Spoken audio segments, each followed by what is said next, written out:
ബോബി നീ ഒരു സാധനം വാങ്ങുമ്പോഴേ കാശിന്റെ വശത്തോടൊന്ന് ചിന്തിച്ചൂടെ? എടാ മതി മതി ബാലു, കാശ് കാശ്. എടാ നിനക്ക് കാശിനെ പേടിയാണ്. ഫസ്റ്റ് ഓഫ് ഓൾ നിങ്ങൾ രണ്ടുപേരുമില്ലേ ഭയങ്കര സാധാരണക്കാരെ പോലെയാണ് ചിന്തിക്കുന്നത്. എന്റെ അച്ചായി ഇങ്ങോട്ട് നോക്ക്. അച്ചായി കാശിനെ പേടിച്ചിട്ടുള്ളവരാരും ഇതുവരെ ഒരുപാട് കാശ് ഉണ്ടാക്കിയിട്ടില്ല. എടാ ബാലു, നീ കുറെ നാളായാലും ഒരു ബൈക്ക് ഓടിച്ചോണ്ട് നടക്കുന്നത്.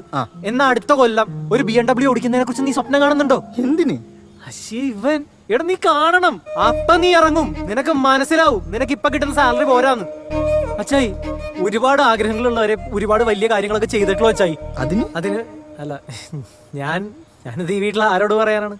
എന്ത് കാര്യം അച്ചായി ചന്തയ്ക്ക് പോയി കാര്യം എന്തൊക്കെയാ പറയുന്നത്? എനിക്കറിയാമല്ലോ. ഈ പാൽ നീ വാങ്ങിയല്ലേ, ഇതിന്റെ വില എത്ര നിനക്കറിയാവോ? എന്റെ ബാലു, അതിന്റെ വില അതിനകത്തില്ലേ? അത് ഞാൻ എന്തിനാണ് അറിയുന്നത്? എടാ ഇതുപോലെ എന്ത് സാധനവും പ്രൈസ് ടാഗ് പോലും നോക്കാതെ മേടിക്കാൻ പറ്റണം നിനക്ക്. അതിനെ കുറിച്ചല്ല ഞാൻ ഈ പറഞ്ഞോണ്ടിരിക്കുന്നത്.